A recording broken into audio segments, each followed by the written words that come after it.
good to be here and visit with you today. Yes, it sure is. How you doing, Aunt Althea? Good. Great to have both of you. It's great to be here.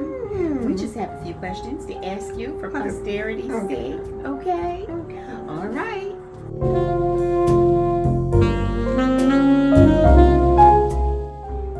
Aunt Althea, Yes. where were you born and where did you grow up? Well, I was born in Newcastle, Delaware, and I grew up there. What was it like growing up and living in Newcastle when you were a child? It was very much like a big family growing up. Most of the neighbors knew each other, and we as children played around and just had a good time. Well, tell us about your parents back then. Oh, my parents, yeah, they were fine. Mother was the disciplinarian, you might understand that. And We Daddy used to was call her Nana V. So what did you all call her? Mother. She didn't like us to call her Mother. Oh, okay. Okay. Well, what was she like? I thought she did a very good job of raising us along with my father because they instilled in us those principles that get you through life and help you to really get to know people and to be accepted in the community and in your workplace and whatever you were endeavoring to do. And Althea, did your mother work as you were growing up? Like outside the home? I remember one time that she took a little job outside of the home. A lady that lived just around the corner, she would go there and do her laundry and probably go over the house a little bit. Other than that, no. Any special memories of your mother? Oh, yeah. I remember when we were all little that Christmas time we received a lot of candy. So she would not let us eat all of it at one time.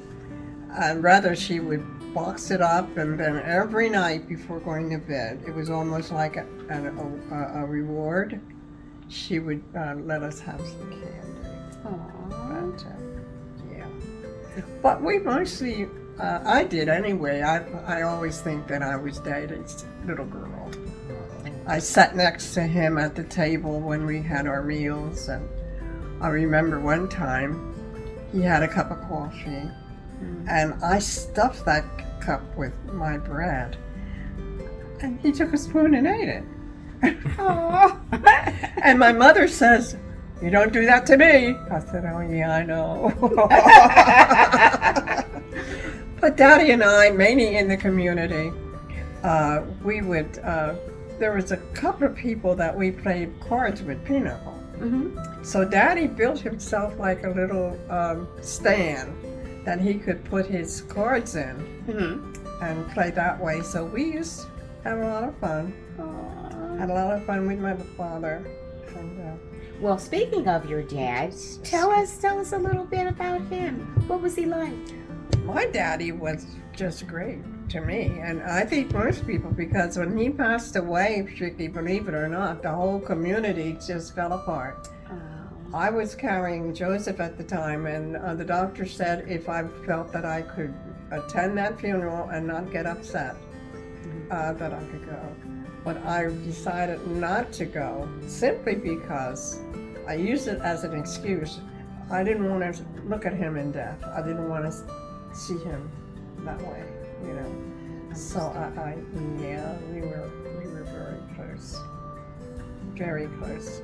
Closer to him than to my mother. And I think that was so with most of us except Gwenny. Well, Gwenny was the baby, and Gwenny had decided that she was not going to ask him. She told me that too. I'm not going to ask him if I can go to the dance. I'm not going to tell him. I'm going to tell him. Yeah, and that's what she did. But we had a loving family. And Althea, where did your father go to school? Columbia University is where he got his master's degree, but his undergraduate degree came from Livingston College in Greensboro, North Carolina. Wonderful, wonderful. That's awesome for that time. So he was a school teacher and a principal. Yes. What was the name of the school where he taught? Booker T. Washington Really? School. Okay. What memories do you have of him as a father being a teacher? Well, one thing I remember being a teacher and a father, him being a teacher and a father, that at mealtime, we had to kind of learn, say poetry and stuff like that, and be able to speak that back to him. He wanted us to learn all the things that we possibly learned that week. And even today, I'm that way. I still like to speak some of the poetry that I learned early on. Wonderful. And when Joseph and Michelle were kids, I used to, when I was cooking dinner, I'd have a knife in my hand probably, but I would just repeat this, to be or not to be. I like to, it's Shakespeare, to be or not to be. I like Shakespeare. That is the question.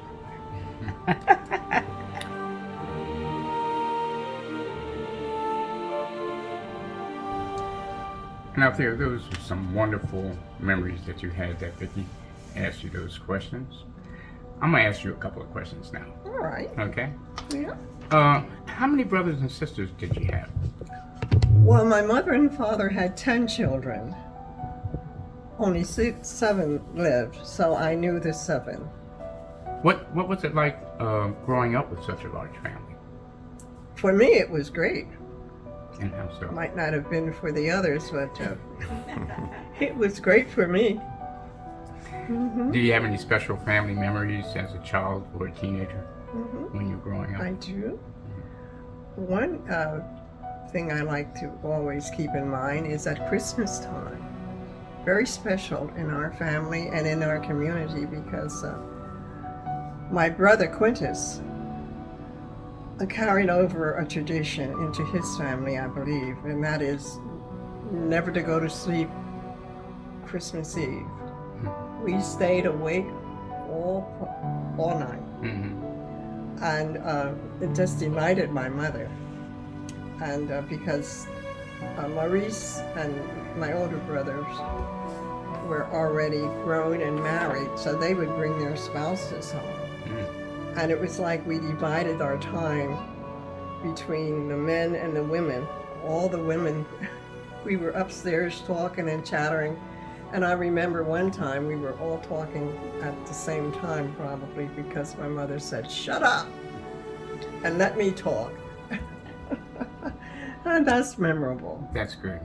Yes. What are some of the best memories that you know about your, that you remember about your siblings? Let's start off with Uncle Max, Maurice. Maurice? The one thing I remember about Maurice, and he was very sweet and nice, being the oldest child, 9 years older than myself, and as it went down, older than them, Mother gave him permission to discipline us if we weren't doing what he told us to do. And one thing I remember, my brother's Quintus. The last time Maurice tried to get Quintus to do something, and that something was to scrub the kitchen floor, my brother Quintus said, "You scrub it." So he never asked any more of my brother to do anything. What about Uncle Merle? Uncle Merle? Oh, I used Uncle Merle as my shield. He was great. Really? Yeah, and we had our high school dances on the weekend, and the only way I could get to go to the dances if Merle went. Mother and Daddy said you can't go by yourself, and I wasn't supposed to be courting then or having company. So I had to lean on him. And sometimes if he wanted me to do something and I would say no, he says, "Well, I'm going to tell Mother and Daddy that you were seeing David." Oh, please don't do that. And Albion Jr.? Albion, not so much. The thing that I remember about Albion, because he was fine, very nice brother. But I had I had one of the childhood diseases. And I remember him, I had long hair anyhow. So I don't know what it brought it about, but he took me by the hair in the top of my head and just twisted me around. And yeah, around and around and around like a top. Oh, come on. But, yeah, we had a lot of fun. I remember seeing pictures of you. You were a very beautiful woman. Young You think lady. so? Yeah, very much. I'm not Yes, you beautiful were. now. Now, what about I'm Aunt? not beautiful now. Yes, You you still are. are. Yes, you are. Sharp. What about your sister Portia? Well, Portia did not live with us, did not grow up with us. She was raised by my great aunt Lucy in Philadelphia. And Portia would go every summer and spend that summertime with Aunt Lucy and my mother's sisters. And one time, Aunt Lucy called my mother and father, said, we're going to keep Portia and we're going to put her in school in Philadelphia. And the excuse was Portia always had cross eyes and problems with her eyes. And we're going to take her to Goodwill and have her tested and see if they can straighten her eyes out. I think that was Will's eyes, right? Will's eye, Okay. yeah. It was, thank you, Mhm. Will's eye.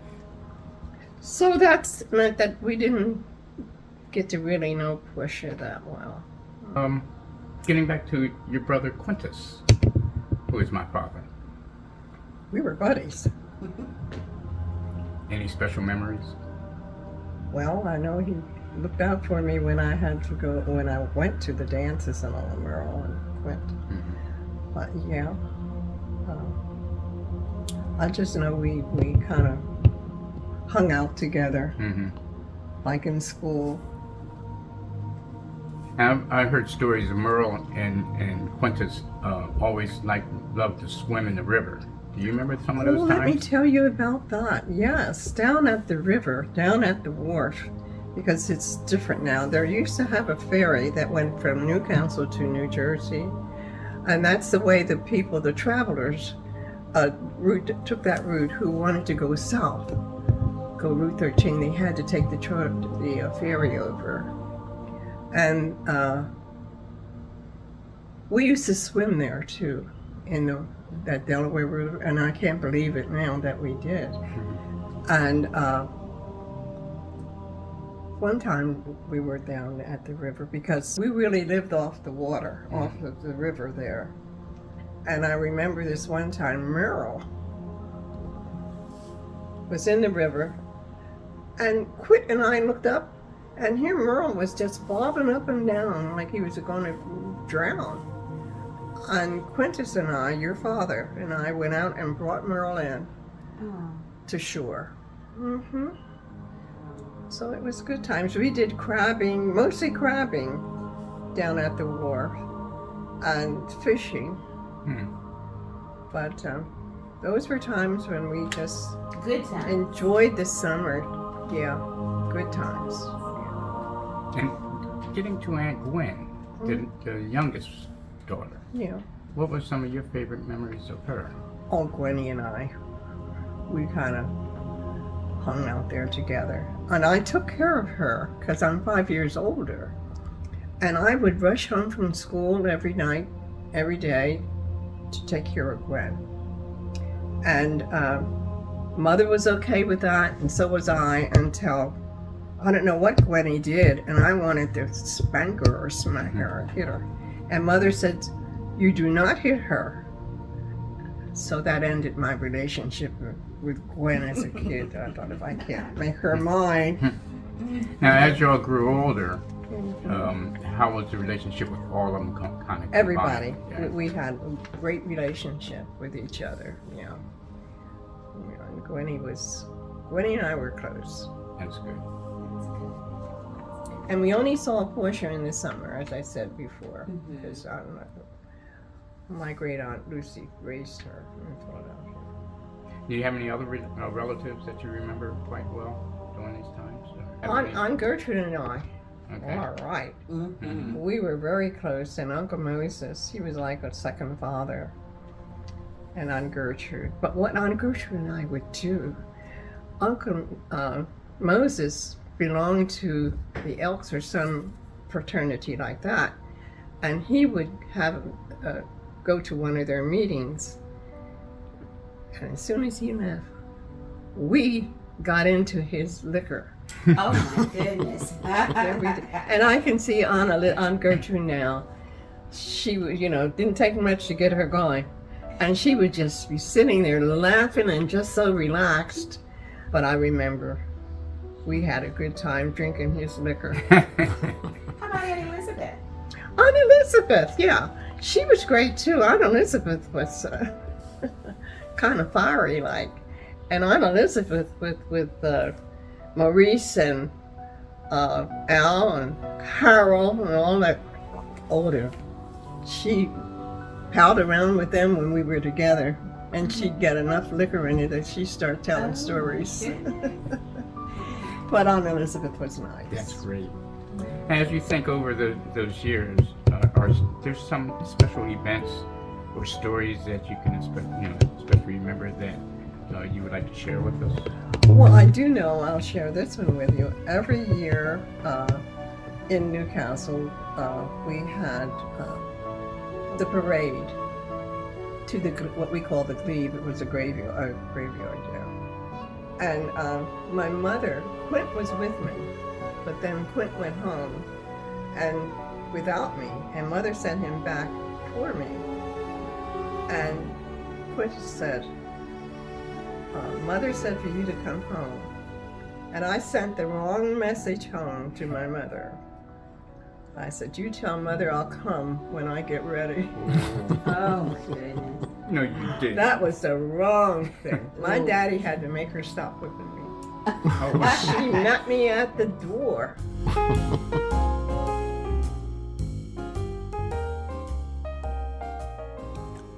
So, Aunt Althea, what was it like in the 40s and the 50s as an adult? Back then I was kind of into, as we used to call it, courting in the 40s, late 40s. And I remember my daddy, at that time you had to bring your company home, your friends, boyfriends home. And he did like Joseph. He liked him a lot. And other friends that came, but there was one guy that came to the house. I had not invited him. I didn't know he was coming. But he had a slouched hat on, rain hat, and a slouched, wrinkled overcoat, raincoat. And Daddy didn't say anything until the guy left. And Daddy said, don't you bring him here anymore. I said, Daddy, I didn't invite him. That was the only boyfriend I had that Daddy said not to have any more to do with her. I said, well, I did not have. But in those days, in our family, I had to bring my boyfriends home. This fella came one night and took me out, and he was late bringing me back. And Daddy was really upset with him. And he told me not to bring him anymore. But I did not ask him to come. Well, when did you meet the love of your life? Joseph came along. The way because I knew him from high school. And the way he got to come and see me at the house is that my girlfriend, very close girlfriend, Nadine, who was at Howard University, came. She always called my father Daddy. Because I think her daddy was dead. But we had to take a bus from Newcastle to Wilmington to get to the train, the bus line. And we were standing on the corner waiting for the bus from Newcastle to take us into Wilmington to get the train for her to go back to Philly. And he came along, he said, can I take you? And we said yes.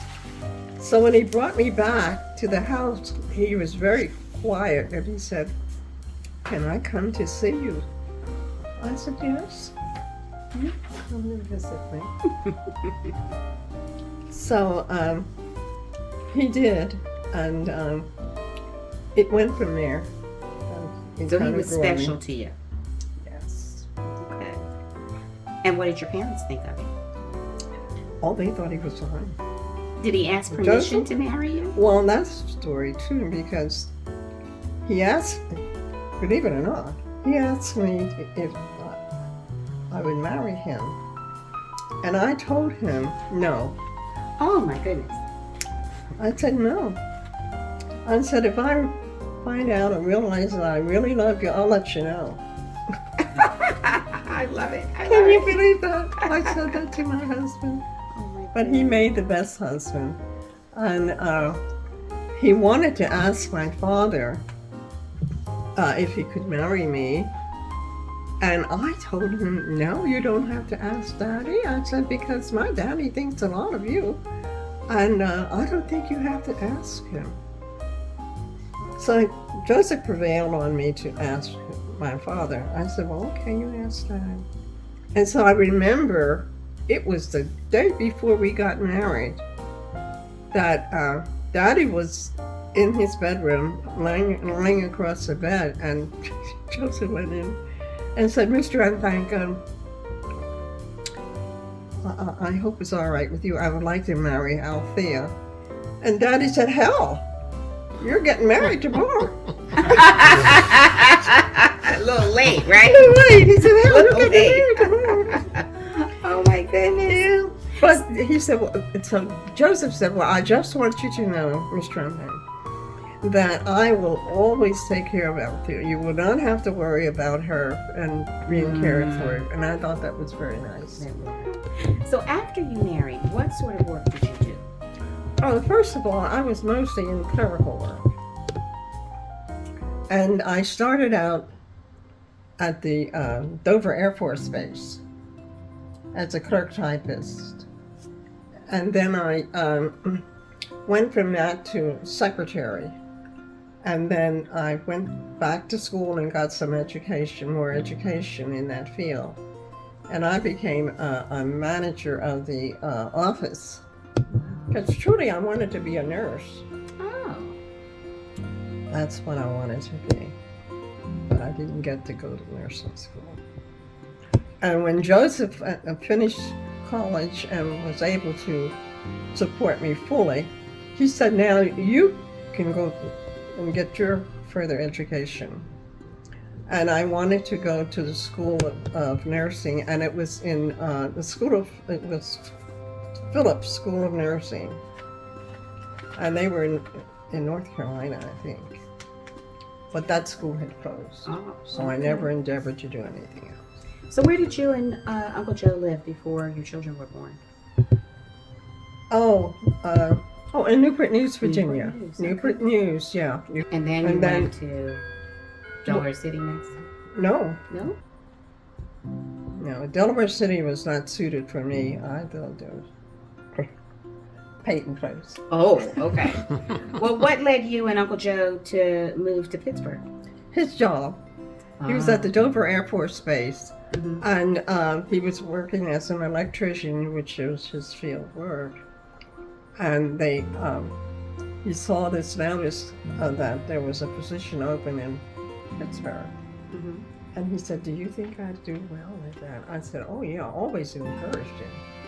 So while you were in Reading, what kinds of activities were you involved You mean in? here in Reading? Mm-hmm. Oh, well, we had a social club. It was called the Double Knots. And it was called that because it was husband and wife. Oh, nice. Okay. Yeah, it was I very get that. nice. And it was I a did social not type. know that. Yeah, Okay. husband and wife. And so we got to meet people that we wouldn't otherwise have met through the club because they took in new members. Now, I remember you used to talk quite often about working at the prison. Oh yes, I worked at the prison here in Reading. And what organization was And that? I established the Mother's Voice program too, working at the prison. But what we would do there is each week, weekday, maybe it was a Thursday, I would go to the prison like early in the morning and help the girls to read a book, a child's book. And they would take the book and we would tape it. And we would send that book and the tape to the caregiver who would read it to the child. And what stands out with me with that is that there was one little girl, she was about 2 years old, and when she got the book and her grandmother was reading to her and she heard her mother's voice and she said, "Mommy, Mommy." Oh, it was just great, yeah.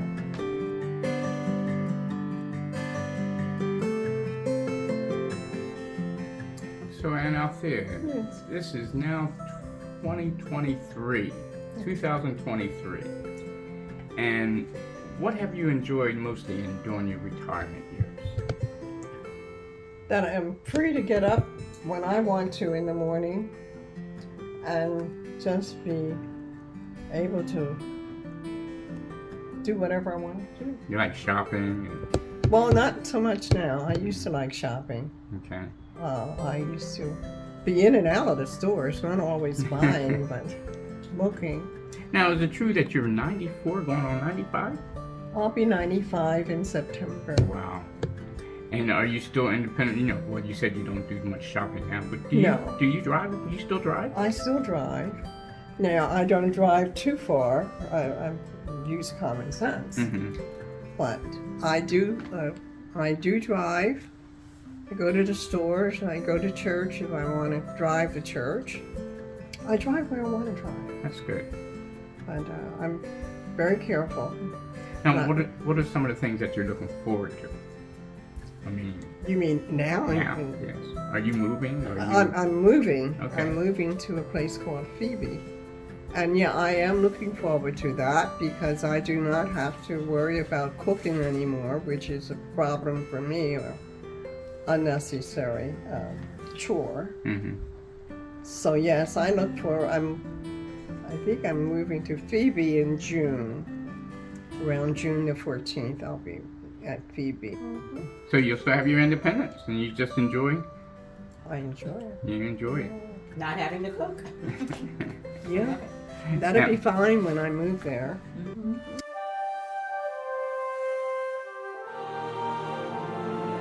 Okay, the last question. Okay. Very important. All right. Okay. Now, if all your grandchildren and your nieces and nephews were sitting here right now today, what would be some of the words of wisdom that you would share with them? This above all, Okay. to thine own self be true, Very good. and it must follow as the night the day. Thou canst not then be false to any man. I think the other thing I would like to say is I think that what we need to do is be careful of what we say and do, because even when you're upset and you're sort of angry, like, you cannot take those words back. And you can say, "I'm sorry" forever. But they're out there, you spoke them. So you must be careful. And somewhere along the line, I've learned and I've heard that it was a good thing to do, is to do a little counting before you blur out, Count to 10, some people say. Just kind of think what you're going to say. Because you cannot take it those back. words back. But my father always said, and I remember that, never go to bed you just said it, angry, never go to bed, mainly with your spouse, on an argument. Daddy said, somebody has to make up. He said, because you never know That's right. whether you are going to be alive the next day. And I think of all your children, and the one thing that I think of is the fact that you have all done well in life. All have done well. We don't have not one that was in prison for anything or in the news for anything bad. And because Daddy used to say, and Mother probably said it too, but you don't want to drag your family name in the street.